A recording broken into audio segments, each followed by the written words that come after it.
Thank you. Congratulations, Sarina. Just Thank you. Incredible achievement. Yeah. We all loved it. You're a European champion again. You were even dancing at full time as we were just discussing. Can you even explain how you feel right now? Well, I'm very happy. I actually can't believe it myself. It's like, yeah, I was like, oh, how can this happen? But it happened. So, yeah, very happy. I'm so incredibly proud of the team and the staff. And, yeah, we're just going to party tonight. Pride, I'd imagine, is a word that you'll use to describe Lucy Bronze, because she told us that she's been playing with a fractured tibia for the whole tournament. Is that true? That's absolutely crazy. Yeah, she had some issues with her tibia. So that's, of course, we try to manage that. But when you play on the 20 minutes, you're not managing it, aren't you? Are you? So, no, yeah, she, I told you, Lucy Bronze is just, her mentality is like, I think the whole team has an incredible mentality, but she has a crazy mentality. It's unbelievable. Congratulations again. Thank you. Thanks. We'll go to Catherine. Hi, Sarina. Chloe Kelly obviously scoring the winning penalty. She scored the goal in the Euros final as well. And it's crazy to think in January she was, you know, maybe not on the verge of getting in the squad because she wasn't playing at Man City. It's such an incredible journey for her. Yeah, absolutely. Every player has their own story. And I think every story is incredible on its own. But for her, of course, the most of the stories out in the open. And I'm so happy for her too. And she has been fighting to come back and to be at her highest level. And she loves these moments. She just really wants to take that penalty, of course, and then celebrate that. But to be able to score that penalty under that pressure is very impressive too. Two questions, if I may. First of all, how will you celebrate tonight? I'll do some more dancing. Dancing and drinking, or just dancing? No, I'll have a drink, but I don't think I will drink as much as the players probably will do.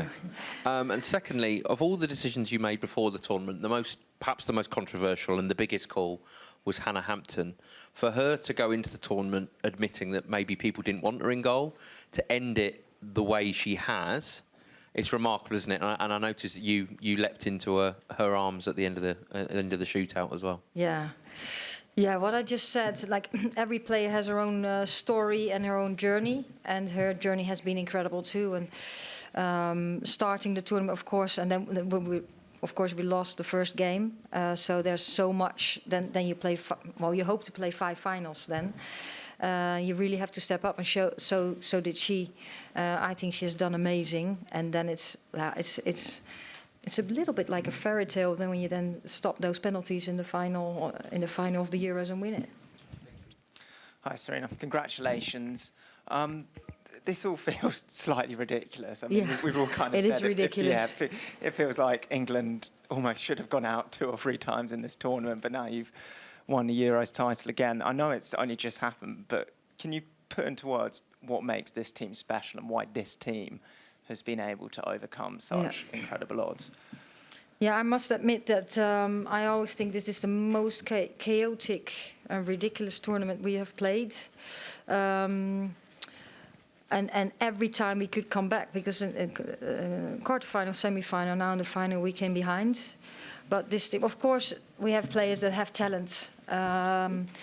And the togetherness of this team is really, really incredible. But also the belief that we can come back and that the players say we can win by any means. And we just never, ever give up. And today, too, of course, we had moments that we really had to fight to keep the ball out of our own net. But I thought we also had some very good moments in the game. I think we could have scored. He says I'm going to work out. I already did that. I'm not planning on doing that anymore. But so the belief to come back, also having the talent, that every player is also ready to come on the pitch and show up straight away. That is not easy. Yeah, so it feels just really grateful that I'm part of this team. And how much you're looking forward to parading a trophy in London on Tuesday? I'm very much looking forward to that. Yeah. Well done. Thank you. Thanks. Tom, Gary. Oh, thank you. Congratulations, Sarina. Fantastic. You brought back Jess Carter into the team. What a performance from her. She just won duel after duel after duel. Can you talk a bit about the way she played and how pleased you are for her after what a difficult tournament it was? Yeah, well, first of all, it says, again, something about the team, that we can make tactical decisions. I've said a couple of times now that I was really happy before the tournament with with my squad, and that we had players in the same position that can bring different things, and that was in this case too with Esme and Jess in Italy. Was a different game than Spain, and we felt that we needed Jess now in the starting lineup, exactly from the reasons that you say, with the fight and the duels she can play, and she showed, of course, that she's a very, very strong personality, and she was ready to perform also against Italy. But that was a tactical decision, and now we made a tactical decision, and I've all the belief in her, and she had the belief herself. That's the most important thing, that she can contribute to the team. And you could tell that the team trusted her too. And what words would you use to describe the whole team, even the players who haven't actually played any minutes, are all kind of part of it, right? It doesn't seem to be any riffs or arguments. It's a real team. Can you talk about that a bit, please? Yeah, well, you know, of course, before we go into the tournament, you give as much clarity as possible, but you know also things can change really quickly, and in tournaments things develop too. So before every single game you make decisions, but when we just, I know it's not easy for a player when you're part of the team and you're not getting your minutes, and everyone, of course, is ready to play and also hopes for minutes. What we just do is keep having conversation, trying to give as much clarity as possible. And then it's up, of course, to the player how to respond on that. But I think the team did that really well. So players stepped up, showed up on training sessions. In the training sessions also, get the highest level. So you're training also your teammates, because the ones who go out on the pitch in the starting lineup, they need the good sessions too. And so getting ready, supporting your team, and that's the other way around too. And that's what makes this team so together and special. Thank you, and enjoy tonight. Thanks. We'll go to Michael at The Athletic, please. Hi, Sarina. Congratulations. Can I ask about a couple of your tactical decisions today? First, the wingers the other way round to what we expected, and second, slightly different position or different role for Lucy Bronze. What was the reason, and how effective do you think those moves were? Yeah, of course we know with Spain, they are very aggressive. When they have to defend, they're very aggressive forwards. So what we want to do is get out of that first press. And with the changes, what we try to do in midfield, create an overload and create space a little bit on the sides. So you saw Lauren Hemp a little lower at moments. But also if we switch the play, and you will come in behind, a little bit on the inside. We didn't do that much. I hoped a little more. That you come with your right foot, so on the left side with Chloe later on with the right foot, and Lauren Hemp from the right side inside with the left foot. So those were the reasons we tried to do that. Thanks, Michael. We'll go to Rachel. Hi, Sarina. Congratulations again.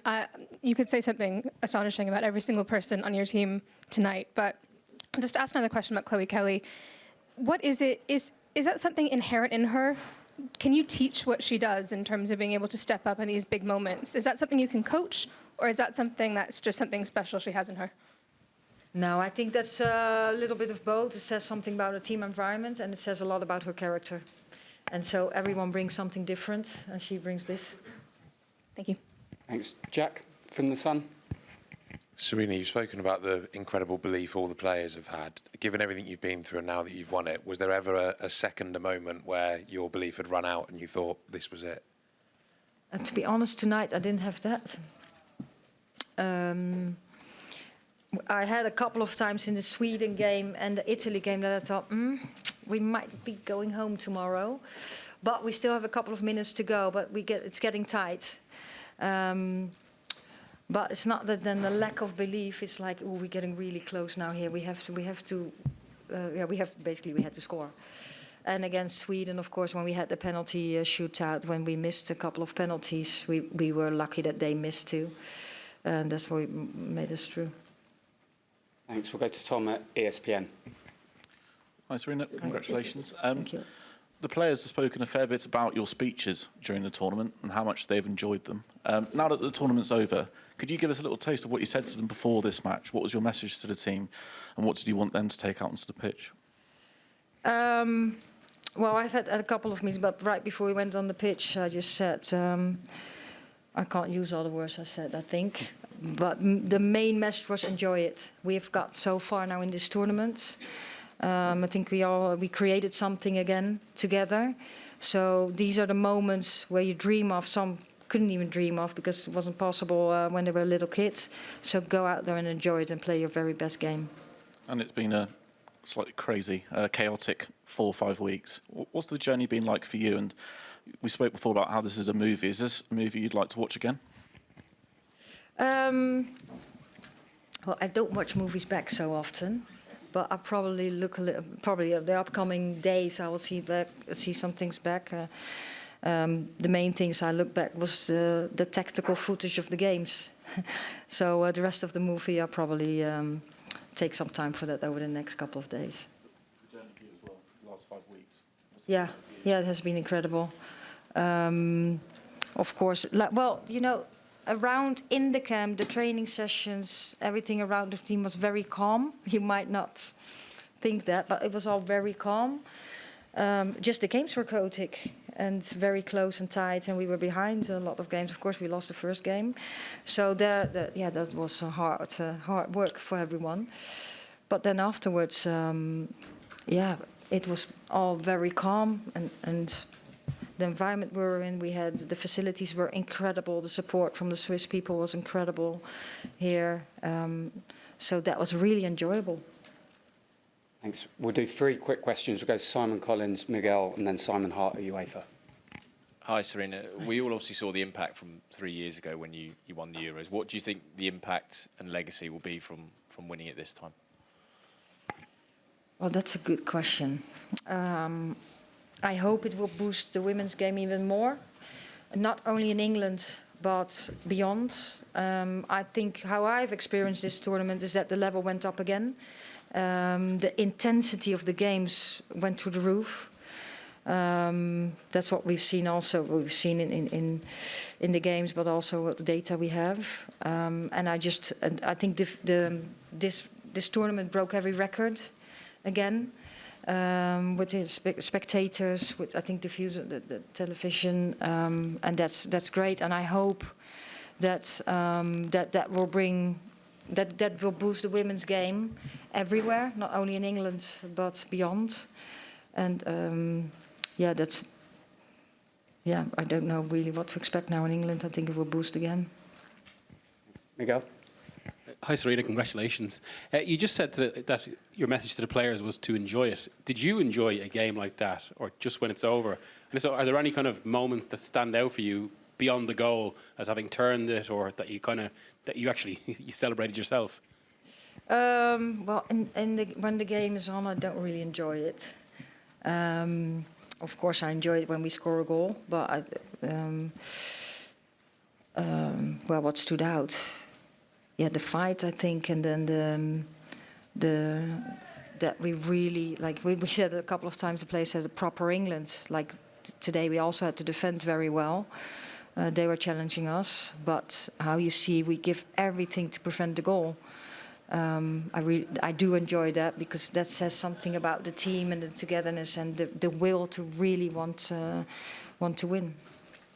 Thanks. We'll finish with Simon Hart.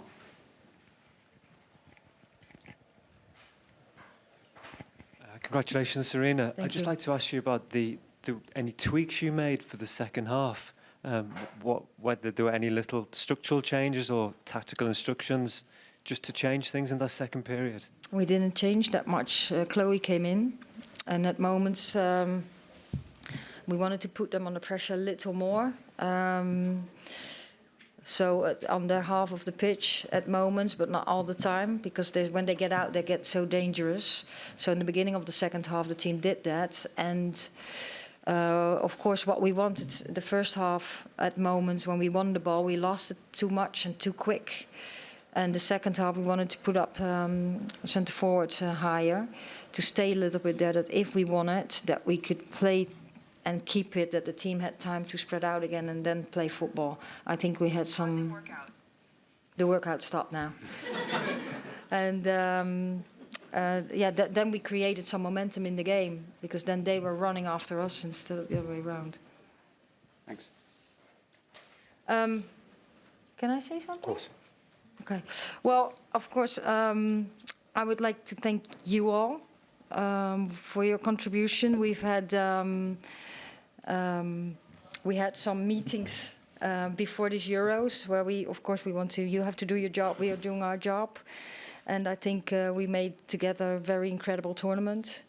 And I think the people at home or reading or listening or watching, I hope they enjoyed it, but the big contribution you had on that was great, and I would like to thank you for that.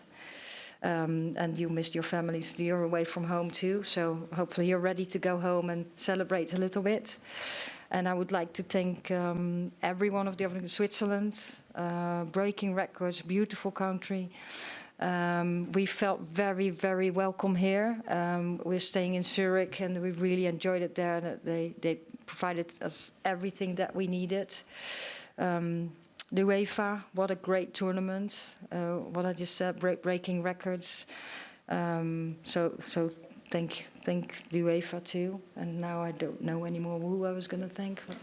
And the whole organization, and of course the team, my team, the staff of my team, kind of a job, and the FA, because we win the Euros. That's incredible. But the support we get from the FA and to be able to perform at our highest level is incredible. And the last but not least, I would like to thank our fans.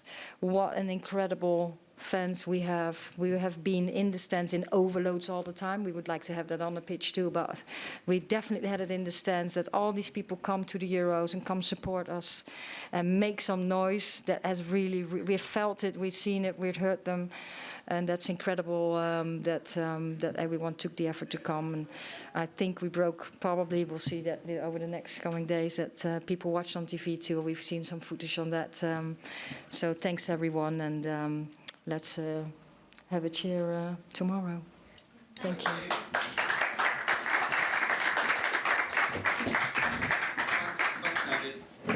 Thanks, David as well. Yeah, thanks, David. Thank you.